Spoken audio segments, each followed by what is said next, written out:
you are an artist and are interested in coming to the United States and working, you might be interested in applying for the O-1 Extraordinary Ability Visa. Watch this video for all our tips and tricks on how to apply and information about this visa now.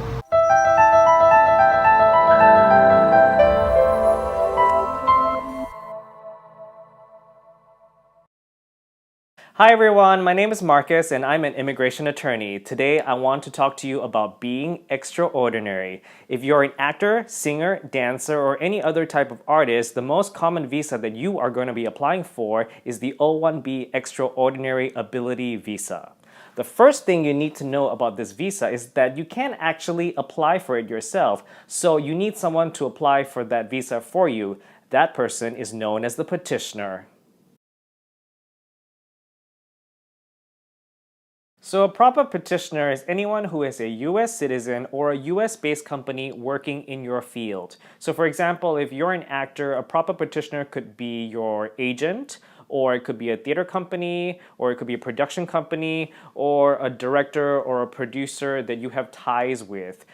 I think one of the most important things about choosing your petitioner is that you need to be able to trust this person a lot. So if anything goes wrong for any reason, the person can actually write to immigration to end your relationship and to end your visa. So it's really, really key that you trust this person. Common questions I get when it comes to the petitioner include, if I get arrested, does my petitioner get arrested? And the answer is no. If I owe people money, does my petitioner owe people money? The answer is no. If you owe people money or you get arrested, you will have to deal with the consequences, but your petitioner does not get involved in that situation at all.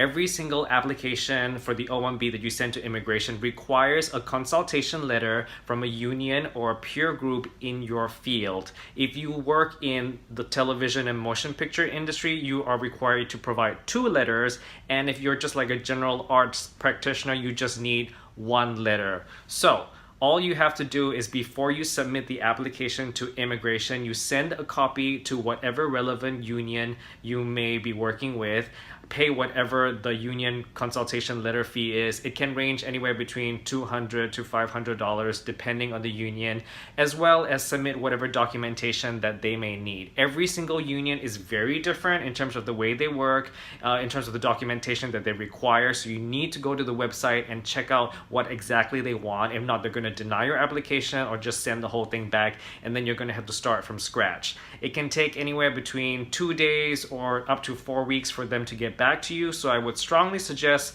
if you want to get this done and done on time, you want to make sure you leave enough time in the application. Like, don't do it the day before you're going to send it to immigration, because they're not going to go back to you. So which union applies to you? It really depends on your field. For example, if you are a film actor, so you would probably go for SAG, and because you're a film, you need 2, so you got to go for a management organization, and that's probably going to be AMPTP.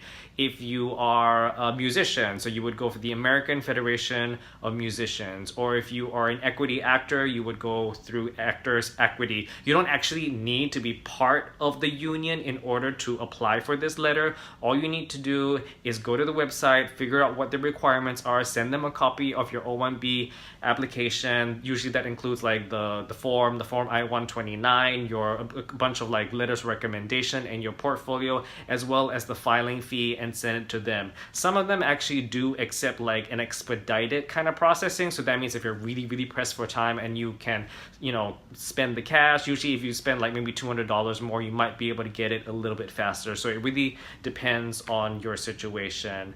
So in terms of consultation letters, one important thing that you need to know is that if you get a bad consultation letter, this means that if they write a letter saying that you really don't deserve the visa, it can have a really, really strong impact on your final immigration application. So immigration says that these consultation letters are not binding. This means that just because you get a bad letter, it doesn't mean that you're automatically going to be denied. However, it does mean that it's going to make things a lot more difficult for you, because when immigration sees these like really negative consultation letters, they tend to issue a request for evidence to ask you for more information in order to justify why you are basically more extraordinary than usual. So I would strongly suggest for you to reach out to like an immigration attorney when you're working on your visa application to find out like, well, which unions are better for you. Sometimes you do have a choice in terms of which union to pick, and also like how to navigate around it if you do get a bad consultation letter. So you can get the O-1 artist visa for a maximum of 3 years. However, you have to show to immigration that you will be doing stuff for the next 3 years. And typically, you show that in what is known as an itinerary. I'd like to think of the itinerary as a calendar of events. So basically, from January to February, I'll be performing in Romeo and Juliet. March and April, I'll be performing in Macbeth, and so on and so forth until you fill out your entire 3 years. If your itinerary is less than 3 years, they will give you for whatever time is in your itinerary. Like for example, if you just put in 6 months, that is the maximum time that they can give you. If you give them something that's more than 3 years, like for example 4 years, they can only give it up to you for 3 years. So you really want to make sure that you kind of fill out all your 3 years properly. What needs to be in an itinerary? Generally, you need your name, the employer's name, the employer's address, the length of engagement, where exactly you will be performing, and meaning the address, like the name of the venue, as well as like the length of the engagement. Every single engagement or production in your itinerary requires a corresponding contract. So that means that you're going to need to draft contracts between you and your prospective employers and submit them to immigration. Generally, a contract requires your name, the name of the employer, the length of engagement, the address of the employer, and the address of the venue that you will be employed in, like for example the theater or something like that, as well as your role and compensation. You need all these elements in the contract. If not, they will be considered to be speculative, and then immigration won't count them as part of your application. So it's really, really important for you to like draft a really detailed contract with your prospective employer when you are doing this part of the application. In general, deal memos are not considered contracts because they are speculative. So deal memos are something like where someone says, I intend to hire you for this thing, but there's no compensation amount or something like that. If they do include all the elements that I talked about in the contract, they can be considered to be contracts. But if they don't have that, then they're considered speculative, and immigration does not like that at all. Email contracts are possible because sometimes in the arts industry, you get an email from a producer saying like, I would love for you to be in my film. Here's the compensation amount. And they sort of like put all the elements down in an email. That is perfectly fine as long as you have all those same elements that you have in a contract as well. So now we have all the basic things that we need in order to start to apply for this visa. We have the petitioner, we have the union consultation letter, and now we have the itinerary and the contracts. Those are the basic things that everybody needs in order to apply for this visa. If you don't have these basic things, you're probably not going to be able to apply. But what happens after this? Now you have to show that you are extraordinary. The easiest way to prove that you are extraordinary is through a major award. So if you have a Directors Guild Award, Emmy Award, Grammy Award, or Academy Award, you can prove that you are extraordinary. However, since most people don't have those awards, immigration has laid out 7 evidentiary criteria, and if you can meet 3 out of that 7, you are considered extraordinary. So let's take a look at all 7.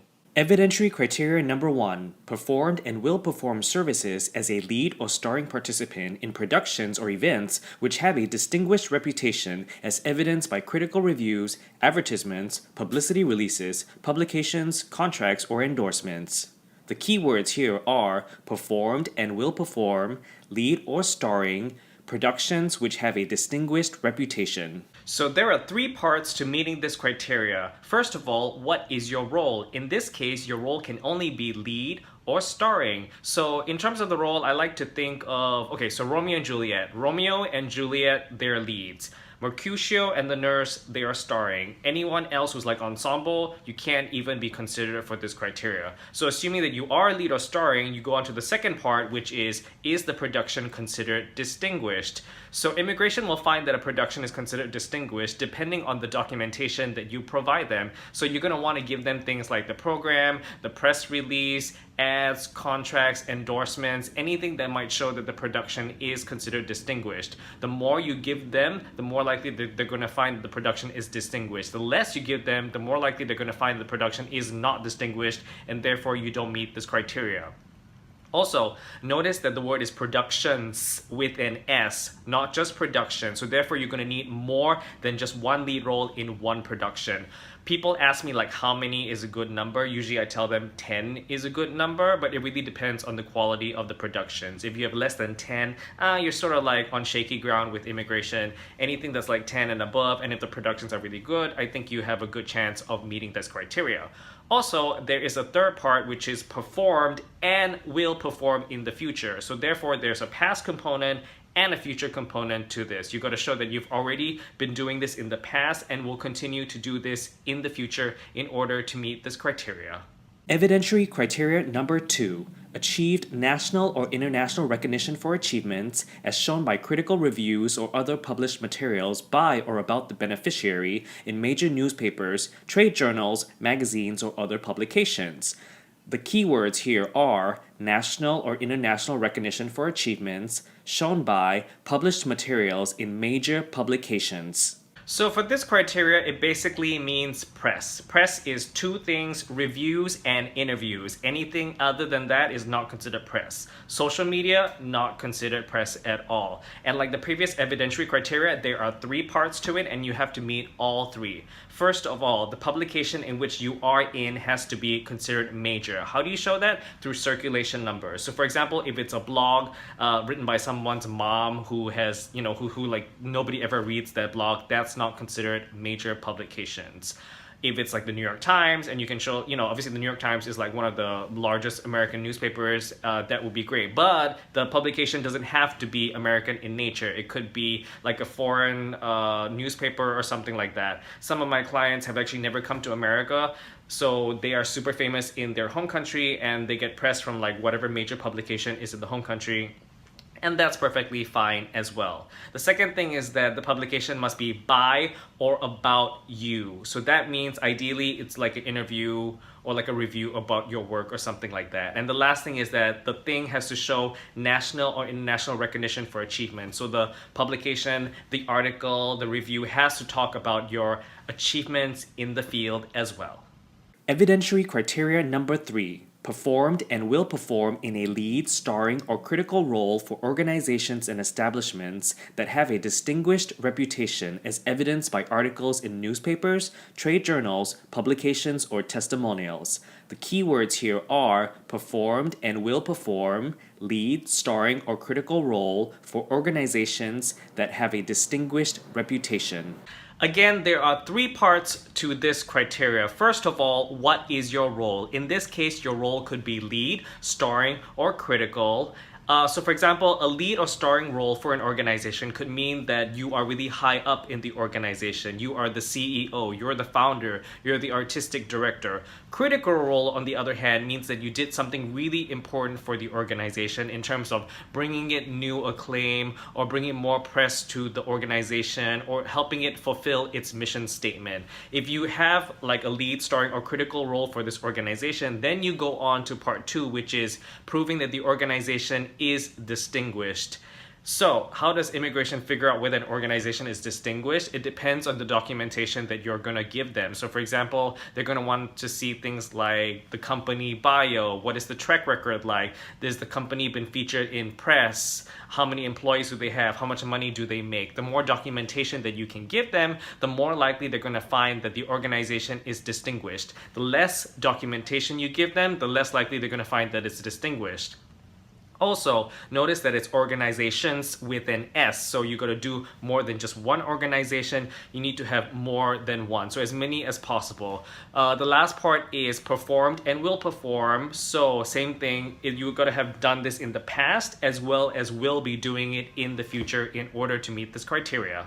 Evidentiary criteria number 4, a record of major commercial or critically acclaimed successes as shown by such indicators as title, rating, or standing in the field, box office receipts, motion picture or television ratings, and other occupational achievements reported in trade journals, major newspapers, or other publications. The keywords here are major commercial or critically acclaimed successes. This criteria is one of the harder ones to get. Major critically acclaimed success basically means like if you have a HBO show and the ratings are through the roof, or you are on Broadway and the New York Times and the Washington Post and all the major publications are giving you glowing reviews. Very, very difficult to get. Most of my clients do not try to apply for this one, but you know, if you're super famous and you're super critically acclaimed, then I would say by all means, try. Criteria number 5, received significant recognition for achievements from organizations, critics, government agencies, or other recognized experts in the field in which the beneficiary is engaged, with the testimonials clearly indicating the author's authority, expertise, and knowledge of the beneficiary's achievements. The keywords here are significant recognition for achievements from experts through testimonials. This one basically means letters of recommendation, and there are two parts to it. First of all, you have to show that the person writing the letter is considered an expert in the field. So an expert in the field is someone who's been working in the field for a while. They don't need to be super famous, they just need to have experience. So if they just graduated yesterday, they're not considered an expert in the field. But if they've been working for a while, they have a couple of credits under their belt, yes, they can be considered experts in the field. And then the second part is significant recognition for achievements. So the letter has to specifically state what your achievements are as an artist in the field and explain like why it's considered significant or not. It's not enough to just say like you are super talented and leave it at that. You need to explain what achievements you actually have and why these achievements are considered extraordinary and significant in order for you to get this criteria.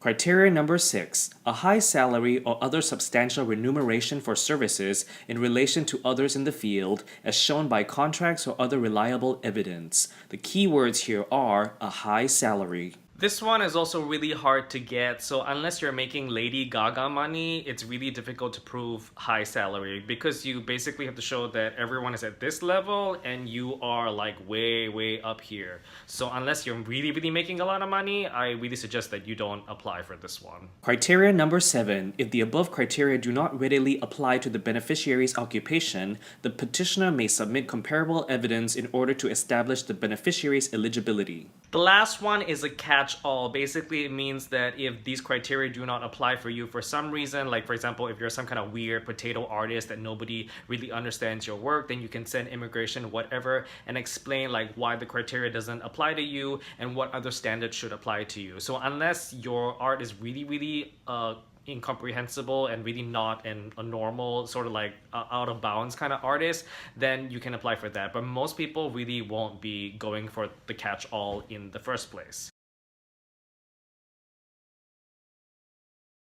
So after you submit your application, approximately 2 weeks to a month later, you should get a receipt notice from immigration, and then they should give you like a receipt number where you can go online, www.uscis.gov, in order to check the case status of your case. Case processing time can really vary depending on the backlog, and it changes all the time. So if you want an accurate count, you really should be talking to an immigration attorney who is like constantly putting in the cases, and they can give you a better sense of like how long the average application time and the processing time is right now. There is a possibility of doing an expedited premium processing for an extra fee. As of today, the fee is $1,410. I usually don't recommend for my first-time clients to apply for that because sometimes immigration doesn't like it when you try to rush them a little bit too much, and then you end up getting a request for evidence or worse, a denial. So a couple of possibilities after you submit. First of all, you get approved. Yay! We can go for drinks after that. Let's say you don't get approved, two things can happen. Either they send you a request for evidence or they just deny you outright, and in which case you can either appeal or refile again. The only thing I would say is that if there's a black mark that happens on your case if you get denied once. So if you apply a second time, they're going to ask you, have you ever been denied before? And you're going to have to say yes, and automatically that's going to make your case way harder. So I usually tell people, if you're applying for the first time, make sure it's good, make sure it's a high quality application, make sure you're working with an attorney that you really trust, who you really believe in your case, and put forth the strongest case that you possibly can. Because if you don't and you get denied, it's gonna be harder the second time or the third time through. So that's pretty much it for this whole O visa case process analysis. I'm so glad that you've watched the entire video through. Please subscribe and comment below, and If you have any other videos that you might want me to like create, we can definitely have a conversation about that.